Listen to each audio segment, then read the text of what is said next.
Salam Bapak Ibu Saudara yang terkasih dalam Tuhan Yesus Kristus. Saya akan menyampaikan kebenaran firman Tuhan yang tertulis dalam Efesus pasal 4 dimulai dari ayat 1 sampai ayat yang ke-7.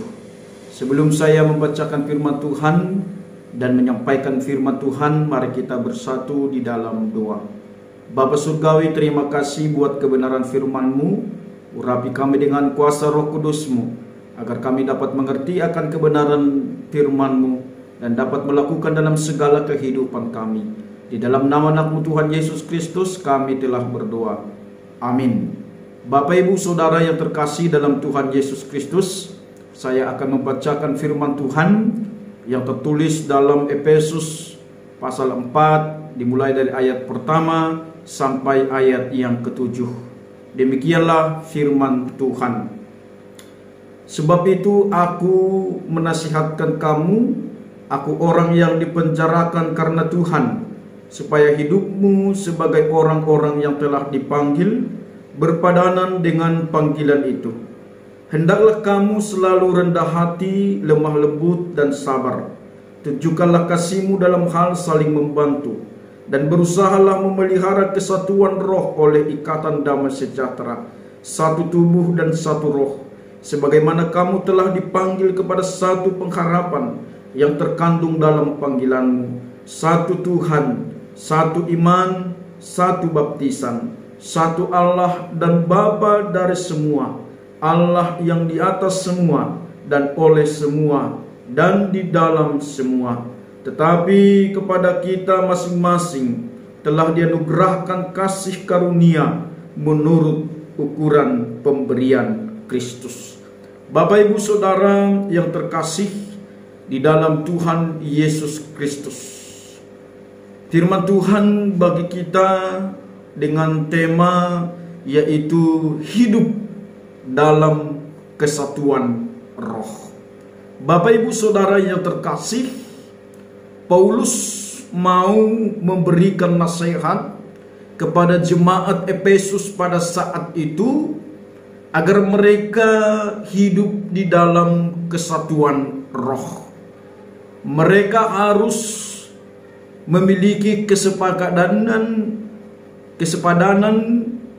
dengan panggilan yang mereka terima daripada Kristus.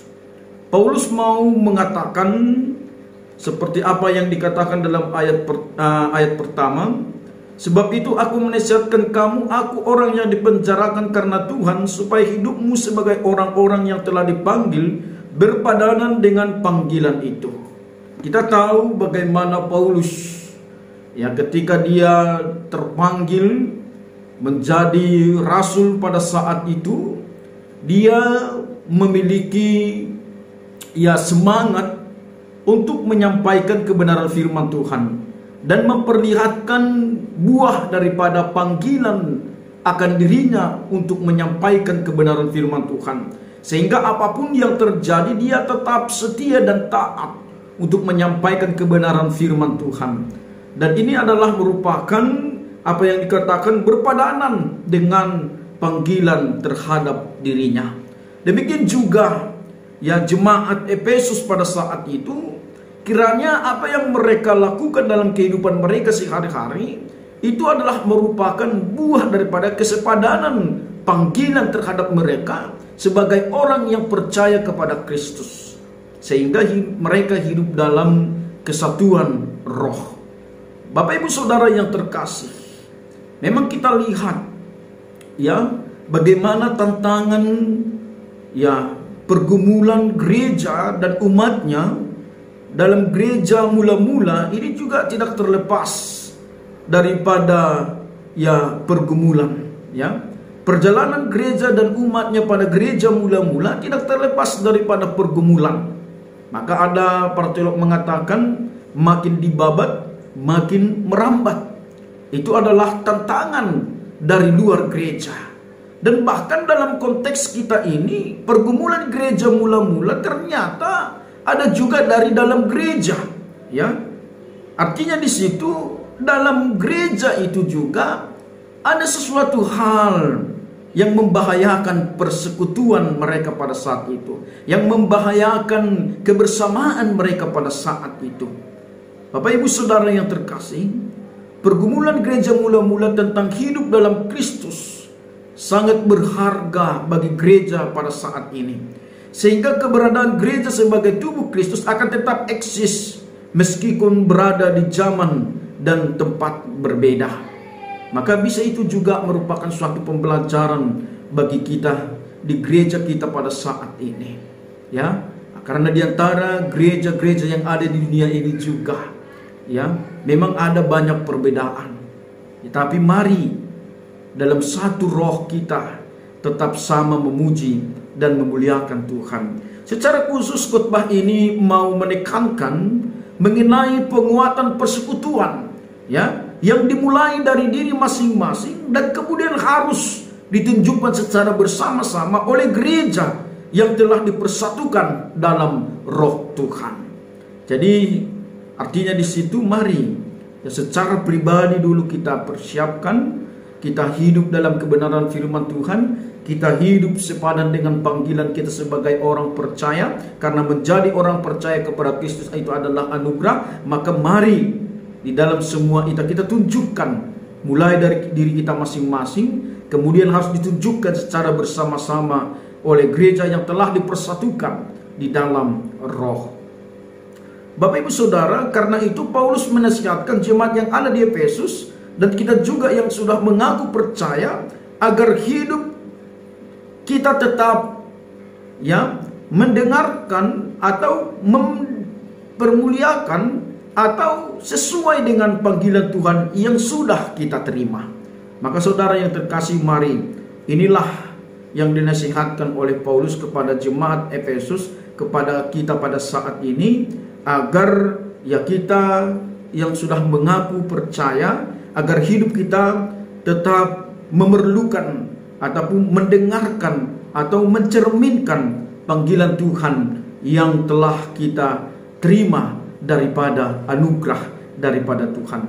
Paulus mencoba memberi nasihat dan menyatakan harus dalam kasih Kristus, bahwa kita harus mewujudkan kasih Kristus oleh hidup kita.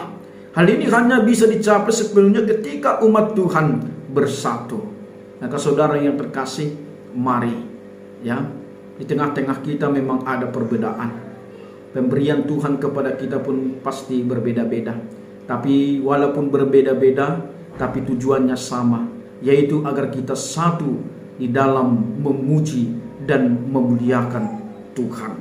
Paulus berkata bahwa kesatuan adalah suatu hal yang harus kita wujudkan sebagai umat Allah, ya. Dan dasar persekutuan kita semua adalah apa yang dikatakan dalam ayat 4 sampai ayat ke-6. Inilah dasarnya. Dasar kesatuan kita itu adalah satu tubuh dan satu roh, sebagaimana kamu telah dipanggil kepada satu pengharapan yang terkandung dalam panggilanmu, satu Tuhan, satu iman, satu baptisan, satu Allah dan Bapa dari semua Allah, yang di atas semua dan oleh semua dan di dalam semua. Ini adalah merupakan dasar ya kesatuan kita di tengah-tengah jemaat Tuhan, bahwa kita adalah satu tubuh, ya. Semua orang percaya adalah satu tubuh dalam Kristus. Kita satu tubuh dalam Kristus. Maka kita adalah bagian daripada Kristus. Maka kita harus bersama-sama, kita harus bersatu di dalam kehidupan kita. Karena apa? Karena kita satu tubuh dalam Kristus. Jangan saling menyakiti, ya. Sama dengan dalam tubuh kita ada tangan, ada kaki, ya. Ketika kaki sakit, maka semua tubuh akan merasakan. Demikian juga kita dalam kehidupan kita sebagai orang percaya. Mari saatnya kita tetap dalam satu tubuh di dalam Kristus, satu roh, ya. Ini adalah yang mendiami, memenuhi dan memeteraikan orang percaya, ya. Roh Allah yang mendiami kehidupan kita, roh Allah yang memenuhi dan memeteraikan orang percaya, sehingga mari ya di dalam roh itu kita tetap bisa di dalam kebersamaan untuk memuji dan muliakan dan saling mengasihi dalam kehidupan kita. Dan kita adalah satu pengharapan, ya, keselamatan yang abadi, surga tempat orang percaya. Itu harapan kita, ya. Kita memiliki satu pengharapan bahwa kita diselamatkan dalam Kristus, bahwa kita bersama-sama, ya, di tempat yang telah disediakan oleh Tuhan bagi orang percaya, yaitu surga yang abadi bagi setiap orang yang percaya. Maka mari kita satu pengharapan di dalam keselamatan yang abadi. Baru kita adalah satu Tuhan, ya, Tuhan Yesus Kristus Juru Selamat yang mati dan bangkit. Jadi mari saudara yang terkasih, saatnya kita, ya, memang betul-betullah memiliki kesatuan roh, sehingga memang kita adalah satu Tuhan. Ya, mungkin cara kita yang berbeda, metode kita yang berbeda, tapi tujuan kita hanya satu. Karena satu tujuan hidup kita, karena satu Tuhan kita, maka kita sama-sama menyembah satu Tuhan. Dan kita memiliki satu iman, ya, kepercayaan, ajaran, yaitu firman Allah. Firman Allah adalah dasar kita, ya. Kita berpatokan kepada firman Allah. Firman Allah yang memberikan terang, yang memberikan pelita, yang menjadi pelita dalam kehidupan kita. Maka itu akan mendatangkan kehidupan yang hidup di dalam kebenaran dan melahirkan kehidupan yang selalu bersaksi tentang kebenaran. Maka saudara yang terkasih, dan kita juga adalah satu baptisan, yaitu baptisan roh dan air dalam iman kepada Tuhan Yesus Kristus. Maka baptisan kita itu, ya, ketika itu di dalam nama Allah Bapa, Putra Yesus Kristus dan Roh Kudus, ya, itu adalah baptisan yang sah. Kalau soal teknis kita boleh berbeda, tapi yang paling intinya adalah di dalam nama Allah Bapa, Putranya dan Yesus, Putranya Yesus Kristus dan Roh Kudus. Maka saudara yang terkasih, mari, karena melalui baptisan ini pun banyak kita saling mencurigai, saling menyalahkan.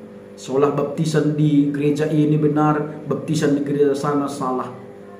Saatnya kita jangan saling menyalahkan, tapi mari, yang terpenting kita satu baptisan, yaitu baptisan roh dan air dalam nama Tuhan Yesus Kristus. Kita adalah satu Allah dan Bapa dari semua, yang di atas semua, ya. Ini yang dikatakan dalam ayat 6, Dia yang di atas semua, Ia memerintah semua umatnya, ya. Allah lah yang memerintah semua umatnya, sehingga perintah Allah lah yang harus kita lakukan dalam kehidupan kita, yang diimplementasikan di dalam segala peraturan di tengah-tengah gereja kita.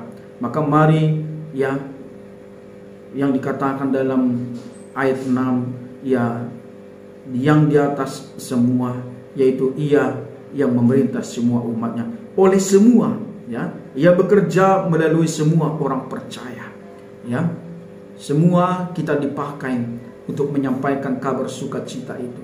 Kita semua terpanggil untuk memberitakan keselamatan. Kita semua terpanggil untuk menjadi saksi Kristus. Kita semua terpanggil menjadi garam dan terang. Maka saudara, mari, ya, oleh semua kita dipanggil dan dipakai oleh Tuhan untuk menyampaikan kebenaran firman Tuhan.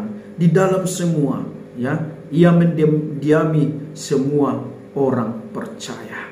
Maka saudara yang terkasih, sebagai orang yang percaya, kita yakini bahwa Allah sangat mengasihi kita, Allah selalu menyertai kita dan mendiami kita sebagai tubuh Kristus, tubuh yang kudus, tubuh yang suci. Maka saudara yang terkasih, mari melalui firman Tuhan ini kita diingatkan agar kita tetap di dalam, ya, kebersamaan, di dalam kesatuan roh, sehingga kita makin, ya, dipermuliakan oleh Tuhan. Semua ini adalah karya Roh Kudus, ya. Bagaimana ini bisa kita lakukan? Ya, ini semua adalah karya Roh Kudus. Bagi Anda dan saya sebagai umatnya, ya, semua ini adalah karya Roh Kudus. Kita percaya kepada Tuhan, itu juga adalah dari pekerjaan daripada Roh Kudus. Jadi mengabaikan persatuan sama dengan menghancurkan karya Roh Kudus dan merupakan pemberontakan, ya, pemberontakan, pengkhianatan terhadap karya Roh Kudus yang luar biasa bagi gereja. Pada hakikatnya Anda bukanlah anak Tuhan atau orang Kristen yang sejati jika Anda tidak punya kesatuan dengan sesama seiman. Maka saudara yang terkasih, kesatuan itu adalah merupakan karya daripada Roh Kudus. Maka ketika saudara mengaku orang percaya, ya, maka ketika saudara tidak hidup dalam kesatuan dengan sesama seiman, maka sesungguhnya saudara bukan Kristen sejati. Maka ini adalah merupakan perenungan bagi kita. Maka sesama seiman di dalam Yesus Kristus, mari kita saling mengasihi, kita saling menerima, kita saling menolong, kita saling, ya, menunjukkan wujud daripada panggilan kita sebagai orang yang telah terpanggil dari kegelapan, dari dosa, menuju kepada terang dan hidup di dalam kebenaran. Wujud kesatuan itu apa yang dikatakan di ayat 2 dan ayat 3 dan ayat 4. Di sini dikatakan, hendaklah kamu selalu rendah hati, lemah lembut dan sabar.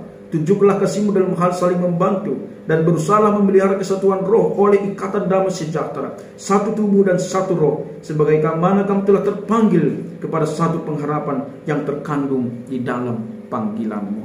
Maka mari saudara yang terkasih, wujudkanlah kesatuan itu melalui rendah hati, lemah lembut, sabar, dan saling mengasihi dalam hal saling membantu. Maka saudara yang terkasih, mari seperti apa yang dikatakan dalam ayat 7. Tetapi kepada kita masing-masing telah dianugerahkan kasih karunia menurut ukuran pemberian Kristus. Memang kasih karunia ataupun buah kasih karunia yang dianugerahkan Tuhan itu adalah sesuai dengan ukuran Kristus. Memang berbeda-beda, ya, talenta yang kita miliki berbeda-beda. Tapi mari saudara yang terkasih, apa yang dikatakan dalam ayat 7 ini artinya setiap orang memiliki karunia yang berbeda. Apabila hal ini tidak dihadapi dengan bijaksana, perbedaan ini bisa membawa perpecahan. Namun kalau kita bisa mengatasinya, maka perbedaan akan membawa pertumbuhan. Maka saudara yang terkasih, mari saatnya lah kita bukan untuk membeda-bedakan, tapi saatnya lah kita mempersatukan apa yang telah dipersatukan oleh Tuhan. Jangan lagi kita hidup dalam saling sikut menyikut, saling menyalahkan, menganggap paling benar. Tapi marilah kebenaran itu hanya satu, yaitu bahwa Yesus itu adalah anak Tuhan, bahwa setiap orang yang telah terpanggil untuk menjadi orang Kristen, menjadi orang yang percaya kepada Tuhan, mari saatnya kita bersama-sama, saatnya kita bersatu untuk mempermuliakan Tuhan, untuk menjadi saksi Kristus. Dan mari yang harus kita beritakan bukan ya kekuatan kita, yang harus kita beritakan bukan ya apa yang mungkin kita anggap itu adalah capaian karena kerja keras kita, tapi yang perlu kita sampaikan adalah bahwa Allah melalui umatnya berkarya melakukan segala sesuatu, menunjukkan suatu sukacita yang sangat besar di tengah-tengah kehidupan kebersamaan kita sebagai umat Allah. Maka saudara yang terkasih, mari melalui firman Tuhan ini tetaplah kita hidup di dalam kesatuan jemaat dan di dalam karunia yang berbeda. Kita harus mempergunakan itu hanya untuk memberikan pertumbuhan, kebersamaan, iman, kasih di tengah-tengah jemaat kita sebagai umat Allah. Maka saudara yang terkasih, inilah firman Tuhan yang boleh kami sampaikan kepada kita. Mari kita bersatu di dalam kasih daripada Tuhan. kita harus menyatu antara satu dengan yang lain. Terlebih kita harus menyatu dengan firman Tuhan dan menyatu di dalam Kristus, sehingga damai sejahtera daripada Kristus dan kasih daripada Kristus nyata di dalam kehidupan kita, di dalam interaksi kita, di tengah-tengah jemaat kita, dimanapun kita berada. Kita tetap satu walaupun kita memiliki banyak perbedaan. Terpujilah Tuhan di dalam segala karya, pelayanan, dan kehidupan kita. Salam.